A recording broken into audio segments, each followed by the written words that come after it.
talk about happy. How do we get it?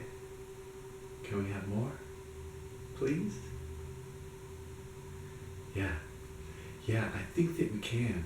I think that we can have as much happy as we can stand, as we choose to.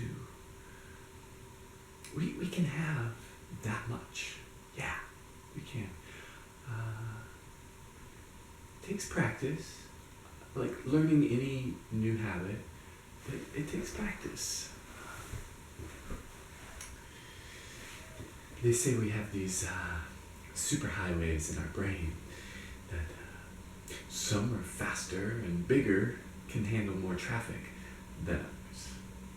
I like to think of it as when I'm first learning to do something, it's a dirt road in rural nowhere, full of potholes and that washboardy stuff. It makes you go really slow, kicking up dust everywhere, making a lot of clatter. And when you get really good at something, proficient, then it's like an Audubon, 12 lanes of going as fast as you want to go, anytime you want to go. The lightning speed of the brain, yeah. And we get to decide, what do we want to learn? What do we want to get really good at? Because really, it's up to us to believe that we can do anything, anytime, every day, every moment. We choose how to feel about it. We don't always have much control over what's happening outside our lovely temple. But inside, we get to build and grow and feel whatever it is. Think whatever it is that we want to think. I was told in, I believe, sophomore year of high school in biology class, that every feeling that we've ever had, ever, all the good feelings, all the icky feelings, all of them, they originated in the brain. And that brain, like every cold that you've ever had and fought off, has the antidote. The brain has the recipe for that feeling that you felt. If you felt it before, it's got it cataloged. It knows. And I thought, wow, can I access that? And I didn't really try. I was in high school. These days, I care. I'm excited, jubilant to know more fresh, new, exciting ideas. A couple of years ago, I decided I want to be happy. And what went along with that is I want to be friends with this body, with this brilliant mind. I want to develop a lovely relationship with you, brain. I want open, honest dialogue.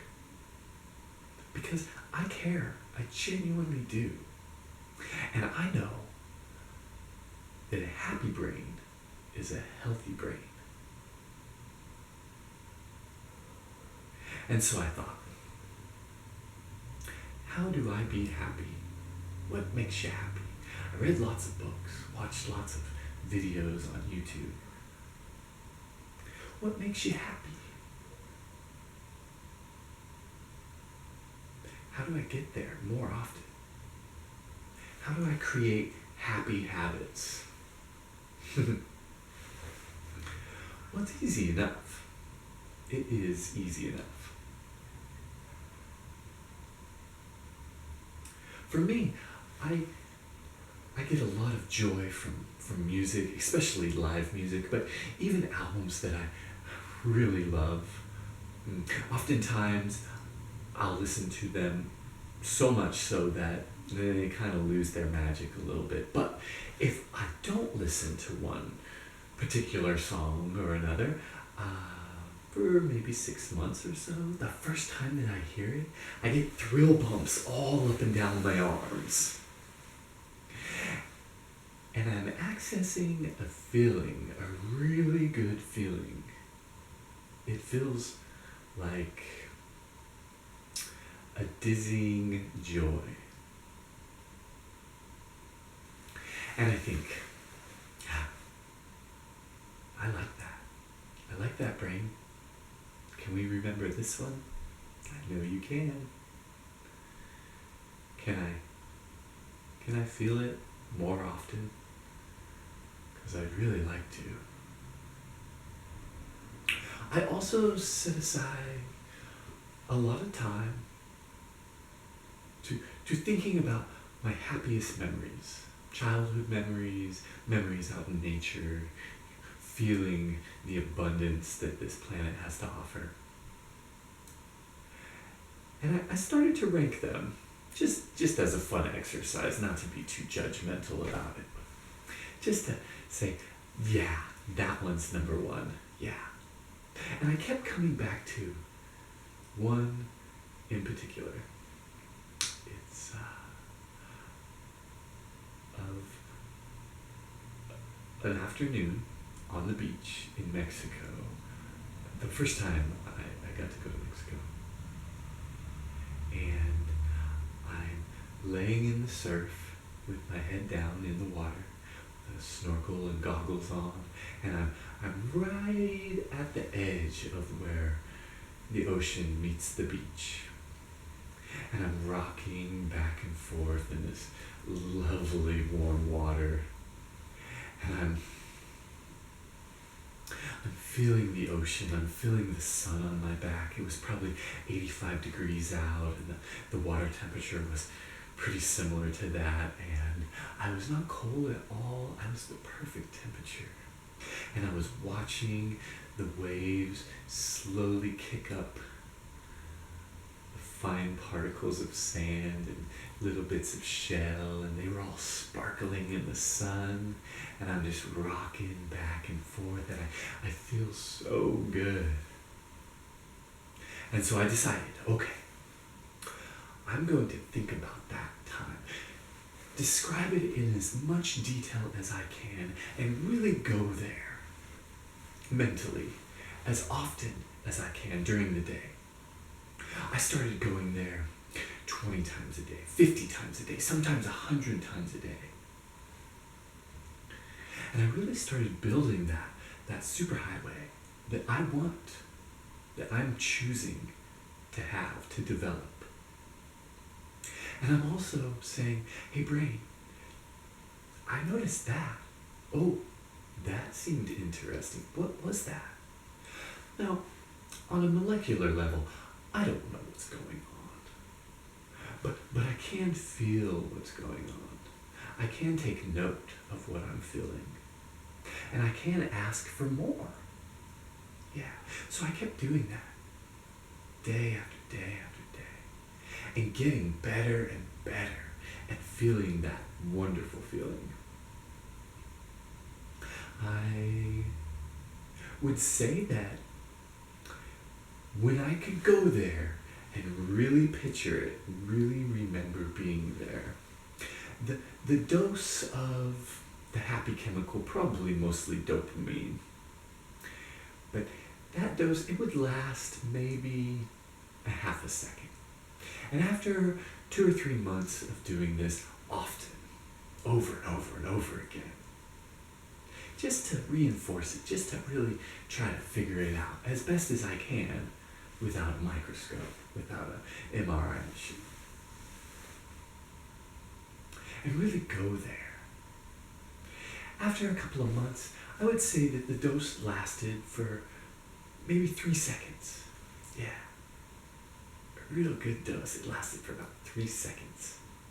And I would be so surprised that I could access it that it would at first take me a good 10 seconds to calm down enough to do it again. But the more I did it, the easier it got. That's life, right? Practice, practice, practice, practice. Yeah. Do more. Think more. Feel more. Yeah. So I kept doing it. And after a couple of years, I got to this place where I thought,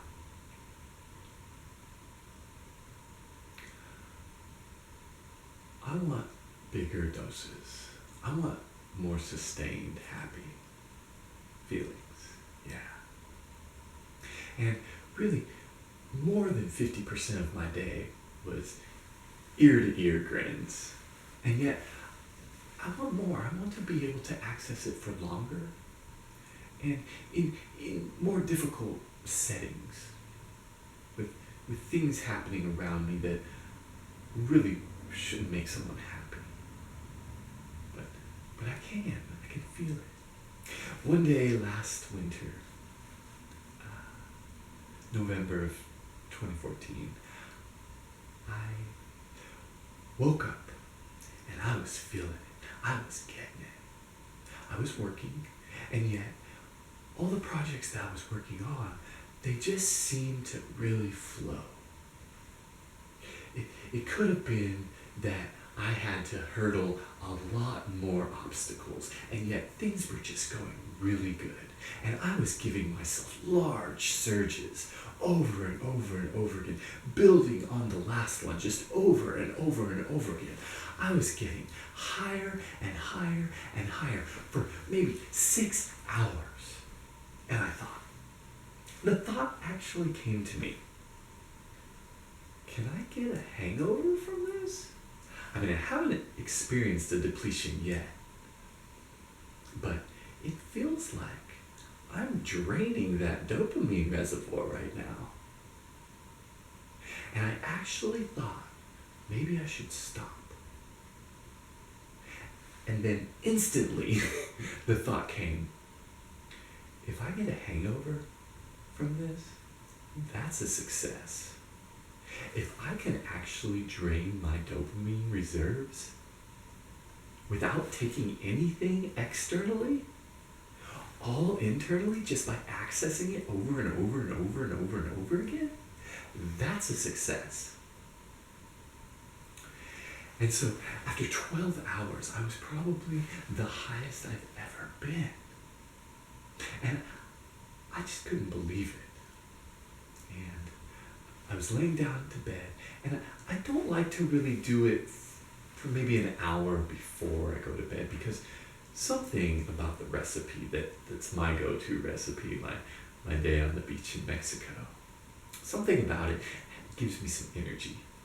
And it's a little difficult for me to fall asleep if I'm doing it right before I try to fall asleep. So I'm laying there in bed and I'm thinking, Skye, you need to try it right when you wake up and notice if there seems to be any lagging, if there's any depletion whatsoever that you can tell.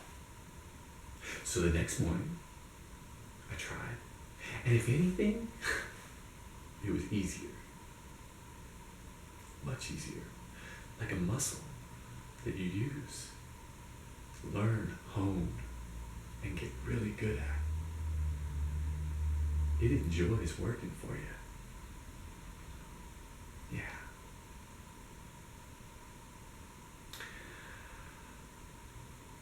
I'm learning to access my happy chemicals. And I believe that within 2 years, I'm going to have a long list, maybe 30 different things on my menu of happy.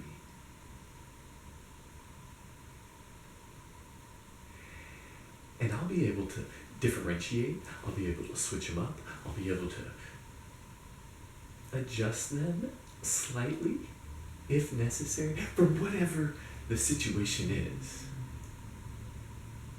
I'm going to be able to feel really good as often as I want to, for free, with no depletion. If anything,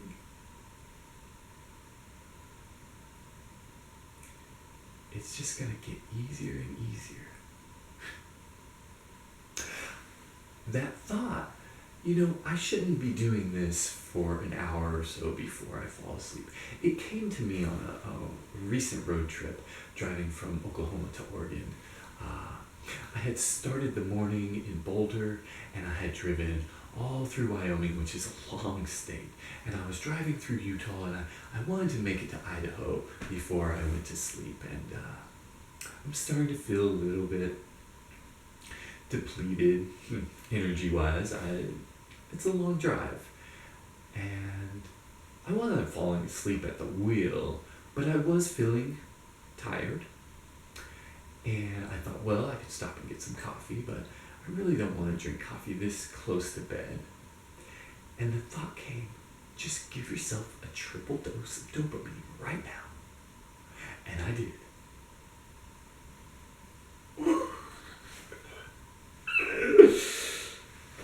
Instantly. It was like a shot and a half of espresso. Yeah. And it sustained for a good hour and a half.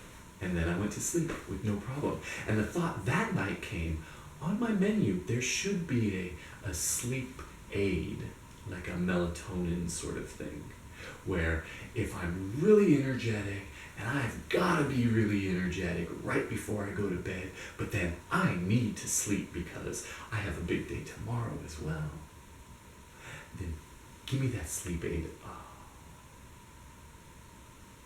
And I will learn to constantly adjust so that I can feel awesome all day.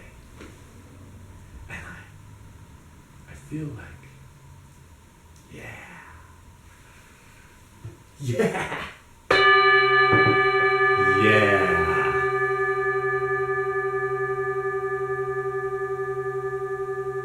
I really look forward to learning how to share this gift with the world. Thank you so much for sharing this lovely planet. I feel like what I'm learning could be so helpful for those who are depressed or any number of mental illnesses that are hard to grasp, hard to wrap your thoughts around. Also, so helpful with degenerative brain diseases that I believe are going to become an epidemic soon. They're already starting to gain a lot of speed. And Western scientists, Western doctors, they really aren't very close to figuring it out, why it happens, or how to solve the problem. Where's the cure? But they do know that someone with dementia, Alzheimer's, or Parkinson's, their dopamine receptors in their brain have all but shriveled up into nothing. And the saying goes, use it or lose it. Well, it's true with the brain. If you do not continue to use certain receptors, certain paths or highways, then they shrivel up. They get rearranged, they get recycled back into something that you are learning, something that you are spending time with. And so, someone who laughs often and is very joyous throughout their life, their dopamine receptors are healthy. A happy brain is a healthy brain, and yet a sad brain is a diseased brain. And sure, it's not your fault that you're sad. It's not your fault that this world has beat you up so badly.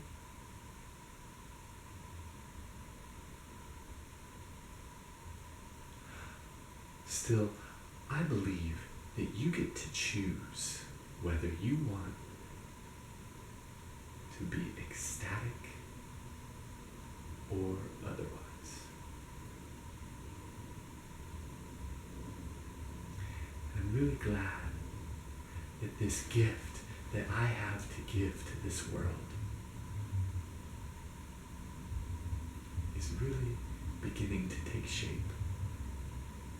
My flower is beginning to blossom.